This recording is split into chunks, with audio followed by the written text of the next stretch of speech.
একজন কৃষক আর একজন উকিল সাহেব ট্রেনের মধ্যে পাশাপাশি সিটে বসে সফর করছিল। এদিকে উকিল সাহেব দীর্ঘ সময় ট্রেনের সিটে বসে থাকতে থাকতে ক্লান্ত হয়ে তার পাশেই বসে থাকা ওই কৃষককে বলল, ভাই আসেন আমরা একটা গেম খেলি, এতে করে আমাদের সময়টা খুব তাড়াতাড়ি চলে যাবে আর আমরা খুব দ্রুতই আমাদের গন্তব্যে পৌঁছাতে পারবো। কৃষক বলল, ঠিক আছে, কি গেম খেলবেন, শুরু করেন। তখন উকিল সাহেব বলল, আমি আপনাকে একটা প্রশ্ন করব, আপনি যদি সেই প্রশ্নের উত্তর না দিতে পারেন তাহলে আপনি আমাকে 10 টাকা দিবেন, আর আপনি আমাকে একটা প্রশ্ন করবেন, সেই প্রশ্নের উত্তর যদি আমি না দিতে পারি তাহলে আমি আপনাকে 1000 টাকা দেব।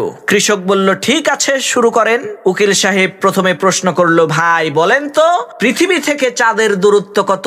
উকিল সাহেবের এই প্রশ্ন শুনে কৃষক কোনো কথা না বলে চুপচাপ পকেট থেকে 10টা টাকা বের করে সেই উকিল সাহেবকে দিয়ে দিল।